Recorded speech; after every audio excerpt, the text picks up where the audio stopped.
afternoon, everyone. It's very nice to see all of you back again.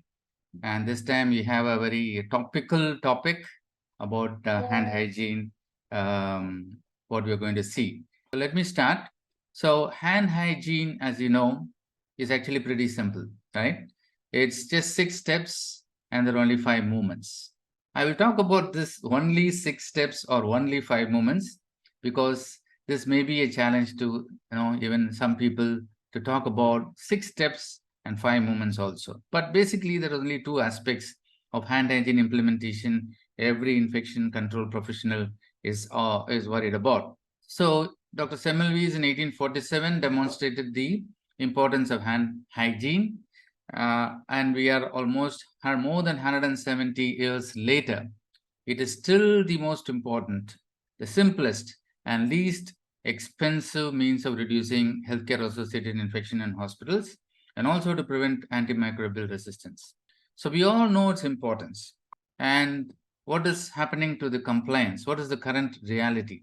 According to the latest CDC report, compliance can be as low as 31%. I've taken the lowest percentage. It goes up to 60 to 70%, but it's not like 90% as we always want to have it. So this is the reality. Why is that hand hygiene compliance is so low? All of us seem to be running away from this alcoholic hand rub. So alcohol-based hand rub. So why is it so low?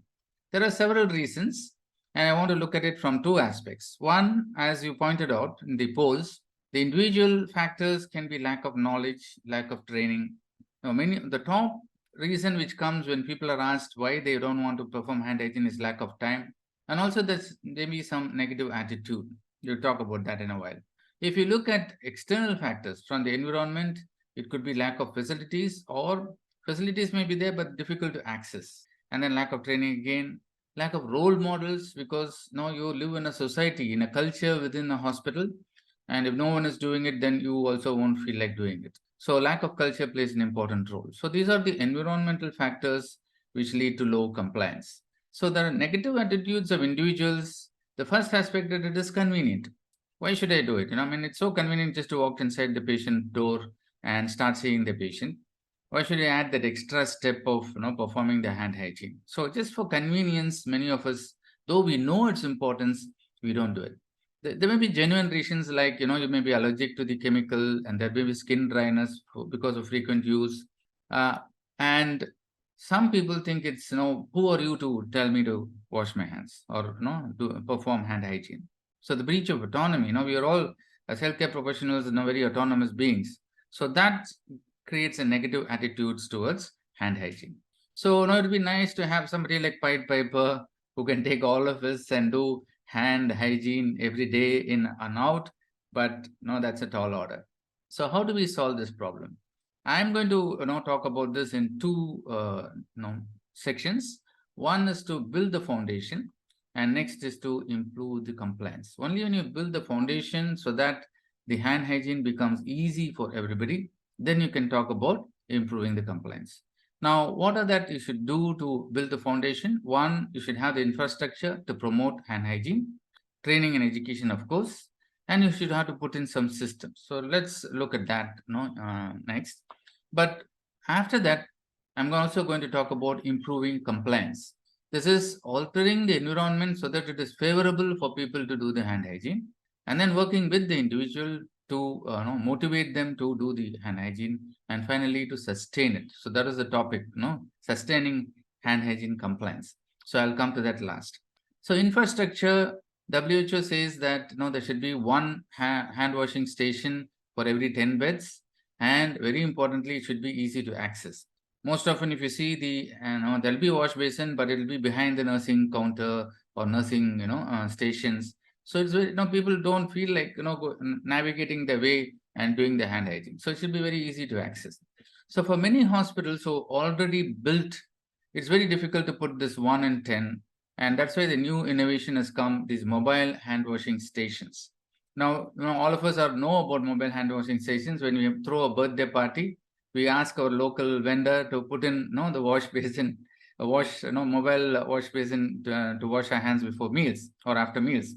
So this is a little bit, more high tech, clean, and this, is probably, make in India should start doing these things, so that even for hospitals that are already built, we can now start using these to provide the wash stations which are easily accessible, and one for every 10 or 12 beds. So alcohol-based hand rub is the most commonly used, and the placement of these are very, very important. The location should be that it should enable the 5 movements. Definitely, there should be the hand rub while entering the room and exiting the room. So that is crucial. But most important is the point of care. So there should be always a hand rub available at the foot end of the bed, so that those steps 2, 4, 3, 2, 3, and 4 can happen within the room very easily. And also personal hand dispensers are available, which you can clip onto the belt or label, and this also very helpful for doing it inside the room. So this is something which you can encourage your healthcare workers to do. So as my title is innovation, I'm trying to bring in new ideas for each and every step. Now, common problems most of us will see in our hospitals is that it doesn't work, or the outlet is broken. It looks like it's full, but you keep on pumping and the outlet pump won't work, or the the outlet may be clogged, or it will simply leak, making the floor so messy so that you don't want to go near it and use it, or the whole supply is empty. So you need to have a system to put in place to make sure there is a continuous supply. So first starts with inventory. You should find out what is the consumption of the product for our whole hospital and order it in such a way you never go out of stock. Then clear responsibility, who's responsible to filling these. Put a routine schedule, like you put the housekeeping schedule. And then one very innovative idea was to put a sticker label on which extension number to call if anybody finds the bottle empty. So this is again a very simple innovation which will help in quickly resolving empty containers. And then the modern automatic dispensers comes with the sensor. Once the level goes below a certain level, it will start beeping, so that then you get alerted. And as a part of the quality audit, we should do these dispenser audits as well to find if they're functioning, how many of them have been refilled, and that will also be a sort of check to make sure that these things don't happen. So this is the infrastructure. Now you have to put in the hand washing stations and the alcohol-based hand rub easily accessible and functioning. Next is the training and education. This is standard. Now I keep talking about in every talk. First is to develop your manual, and then your SOPs based on the evidence. For hand hygiene, it is very simple, just the 6 steps and the 5 movements. And based on that, you develop your training materials and then train your resource persons, and they should start training the rest of the hospital. You also start doing audits to make sure that this training is effective. So this is how you put in the training and education. And finally, putting the systems into place is very important to have the management buy-in. Unless you convince the management about the importance of this simple process, they may not actually know the importance, and then get the funding from them to make sure everything is on track. Very important to identify champions among the clinicians and senior nurses, so that everybody is thinking about or asking each other, have you done the hand hygiene, instead of actually putting it in words. So the whole culture should be there. A subliminal pressure should be there for everybody to do the hand hygiene. So, okay, you've done the infrastructure, you've done the training and education, systems are in place. Now you start looking at how to improve the compliance. So here we'll talk about 3 different subsections. One is altering the environment around the individual who is supposed to do the hand hygiene, and then working with the individual to see how we can motivate them, and finally, how to sustain this compliance once you've improved it. So the altering the environment can be low-tech or high-tech. So I'll talk about the low-tech, low-cost methods. These consist of educational campaigns, putting in warning signs in people who have very high risk. Make it something very good to do. Like in how the shampoo makers and soap dealers of our present times make us buy their products. We actually want to use it, isn't it? So like that, hand hygiene can be made very attractive to use. Then, as I said, role modeling, and sometimes carrot and stick approach works, though not in this era, I think. So one is the educational campaigns, posters and visual aids, reminders at the point of care. So here you can see in the hand rub itself has having the 6 steps displayed, and then you can host sort of every global hand washing days, and every now and then get that machine which has got that UV light, make them understand that if they don't follow all these steps, there still be bacteria on the hands, and these sort of things, interactive activities to keep on creating awareness about the hand hygiene.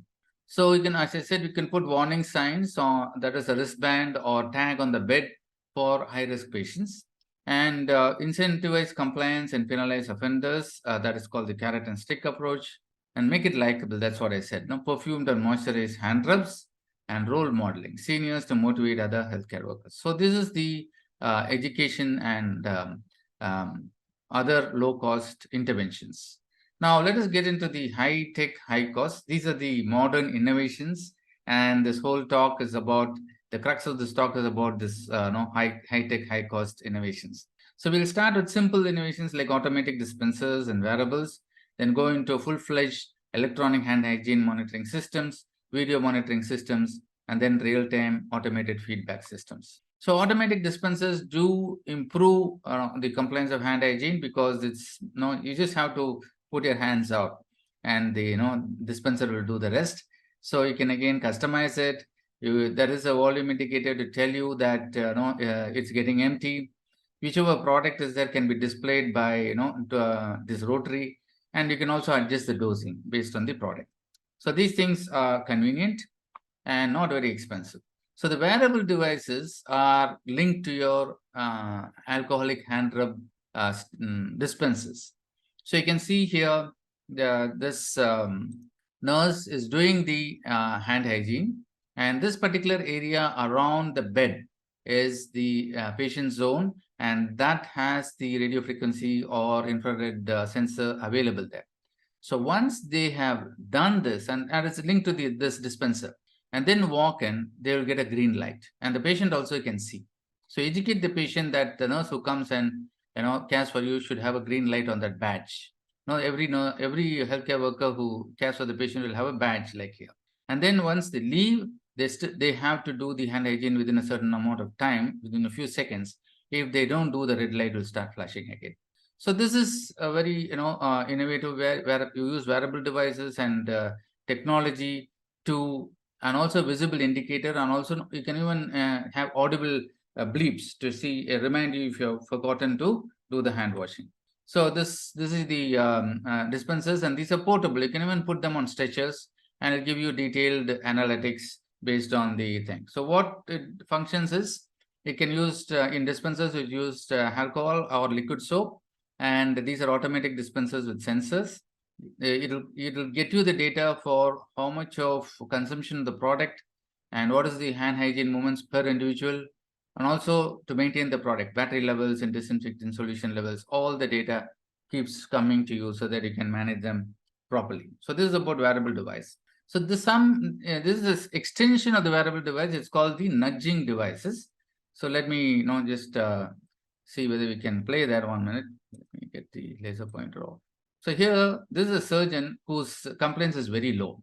You see, his is very low, but he doesn't bother. He just walks across, and the nurse is very frustrated. But then she goes and switches on the sensor for that particular department. And as the surgeon goes across, the light comes up. So he's, sort of reminded to do this. So these are called nudging devices. So that's the nudging device. So let me go to the next slide. So this is the electronic hand hygiene monitoring systems. Type 1 is a little bit simple. Where there is a badge, and at the bedside there is a hydraulic recognizable hand sanitizer, and there is a reader which will transmit it to the cloud, and then you can either see it on a tablet or even put it up as a board in the wards, or in the not in the wards, in the staff rooms. Okay, so every time you use it, the usage comes up, and this gives you a lot of data. So this is the type 1, which is consists of badge and the hand sanitizer with a hydraulic recognizer. So here again, you can use it for alcohol or liquid soap. automatic sensors. There is a 10-second locking function. You cannot beat the system. You can't say, okay, I've gone in one time, let me do it several times so that my count comes up. No, after 10 seconds, it'll lock you out. So so the next time again, it's like a new action. So it collects consumption of the product and hand hygiene moments per individual. Type 2 is a little bit more complex. So here we have sensors into where you want the healthcare professional to do the hand hygiene. So there is an entry monitor and exit monitor. These are, so as the healthcare worker passes through these thing, it gets switched on. So it recognizes a zone and gets switched on, and the badges will issue a warning saying wash hands, wash hands. Okay. So once, and these are linked again to the hydraulic alcohol-based dispensers. And once the hand hygiene is done, the warning is lifted. And the whole thing, the data is collected again into the cloud, and you can analyze and monitor, and you can make sure that your compliance goes up. The next is the video monitoring devices. So here you place just like a closed circuit camera into the patient areas, and you can see here various areas, the foot under the bed where the alcoholic hand dispenser is there, and in the ICU, near the, where a lot of handling of equipment happens. You can place it strategically wherever you want, and these are recorded and you've got to analyze it. So there are certain advantages and disadvantages. It's real-time observation, and it's got the Hawthorne effect. The big brother is watching. Hawthorne effect is nothing but a psychological phenomenon where individuals will modify their behavior. They know that someone is watching them. So this gives that sort of thing, oh, the video is on, so we will now start doing it more meticulously. But it's high cost and very time consuming, because you have got to review these videos to get the data. It doesn't automatically come. And there are patient privacy issues also for video monitoring. Now, in this era of ChatGPT, it won't be good if I omit AI. And now this Fujitsu has come with a system where they have done machine learning, which has learned the 2 hand movements. So it knows the 6 steps of hand hygiene. This is an artificial intelligence machine which knows that, and it also counts the number of times you do that particular motion. Very interesting. I'll show you the video. So you can see here. So it even recognizes foam or soap. Okay, and then the number of times comes as the flash for each step. So okay, more than 10 is good. Like that, each action it monitors how much of times you've done that, and then it keeps counting. So at any point in time, it is not less than 10 or 6. I think is the number here. It will show a red sign. So like that, you go through all the. So it recognizes it. It recognizes the action. It recognizes the step and recognizes the number of times that particular step is repeated. So this is how AI is now being used to monitor hand hygiene, and these are smaller devices, and patient privacy issues are not that you can just mount it onto the wash base. So this is the and then it says once the 6 steps are finished, it's finished. So this also will provide you the data automatically. So you don't know, though it's a video monitoring system, you don't need to look at it. It'll get the data, and if you have a badge, it will say who's using it, and therefore you also get the data. So it's a combination of video monitoring and other monitoring systems. So data analytics, now once you get all this data, you can use it any way we want. Once the data is there, you can splice it any way we want. It can be for individual, or it can be grouped into departments, or like this map, you can see the whole hospital, which area is having problems, which area are they doing good, and then you can target your interventions based on these data you collected. So the data analytics is very, very important, and most of it is being automated as we speak today.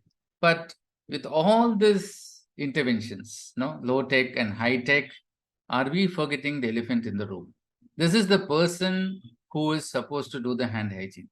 We are doing interventions all around the person, but forgetting the person who actually has to do. So this is something which people have started thinking about it and started intervening. So human factors, as you know, people who are into safety science will know that human factors is understanding human behavior, and then putting interacting systems and applying that in the context of what is happening at the bedside. And implementation science is another new field where it focuses on methods to promote the systematic adoption of evidence-based clinical treatments. So the 5 steps of hand hygiene is a very typical example of implementation science. So we all know we have to do it, in the point of care. But now implementation science has used this to divide that into 5 movements so that we understand it much better. So these two are now being put into action or use to make sure that hand hygiene implementation is taking place. So one of that is called the COM model. So one of that is called the COM model, and it's how people change behaviors. So that is capability, opportunity, and motivation. So how do we do this? So you can see every person has to be capable. That is, you should know how to do it, and there should be an opportunity. They should be able to do it very well, and finally they should have the motivation. So you should ask the persons, or you should ask yourself, how confident are you in doing hand hygiene? So if they are not that confident, you have to train them. You also have to be aware of people being overconfident. In a study, most doctors said, "Oh, I know all that stuff," but actually, when they were tested, they didn't know that much. So overconfidence is also a problem in capability. The next is opportunity. Can I do it? And are there any barriers? Okay. So we talked about all those things. So the opportunity to do hand hygiene should be lowered so that it's easily doable. So once you have these two, then do I want to do it or not want to do it? So this is where the attitude comes. And once the people are honest to themselves, then you start questioning yourself. Like the 5 why system, you ask yourself why, and you try to put in the evidence for why this behavior is needed. And then if you use these all 3, then the behavior can be changed. So this is one way. And the other way is actually something which I wanted to ask all of you. Are we asking too much? When I started the talk, I said it's only 5 moments, it's only 6 steps. But is this too much? Are we, putting telling people too many things? 6 steps of hand hygiene and 5 movements. And for a simple action, are we sort of making it too complex? So this is a book which talks about tiny changes and remarkable results, Atomic Habits by James Clear. I hope you've read it. If you're not, it's a very good read, not just for our career, but your life itself. So you make very small changes. Suppose you want to do physical training 30 minutes or 40 minutes a day. You start with just 5 to 10 minutes. It's much easier to do. Lower the threshold. Then he says you do it for a period of 2 months. It becomes a habit. Then you start making it more longer, or adding more and more other complex things into the habit. That's much easier than forming the habit, taking a lot of complex issues and forming the habit. So this is something which we should think about. So should we just seize the opportunity and just wash it off? Are we not focusing too much on the 6 steps and 5 moments, or not telling them about the opportunities, just to make sure they put that hand into the hand rub station and do the just rub it together? So you should probably put simple posters like this. Just wash it off. Instead of 5 moments, just 3. Add the soap, rub your hands, and you're done. It's very simple, and people will start using it. Once your compliance goes about 70%, 80%, then you start introducing them into the 5 moments, 6 steps, and all that. So this is innovation. This is something it's what I'm trying to say, right? So we should probably dumb it down so that people start doing it, and then bring in the other systems. That's my suggestion. So finally, sustaining change can only be by monitoring and feedback, by direct observation. WHO regards this as the global standard for hand hygiene measurement, and they have this observation form audit for the audit. You can measure the product volume, and you get data from high-tech solutions. But there was a study which looked at all these 3 data and found this totally not matching with each other. So it's very confusing. But for now, most hospitals will probably be doing the direct observations than anything else. Product volume measurement, it can be a vicarious way by which you monitor. So, for example, a sample in a 100-bed facility, there are 9,000 hand hygiene opportunities every day. How are you going to monitor all these things? by direct observation. Simply impossible, right? And also, if you even have so many people, there will be observational bias. So there is also phone apps which has come which are helpful, but still your sample size will be low, but at least will give you a snapshot of what is happening in the various departments. So these are the shortcomings of direct observation.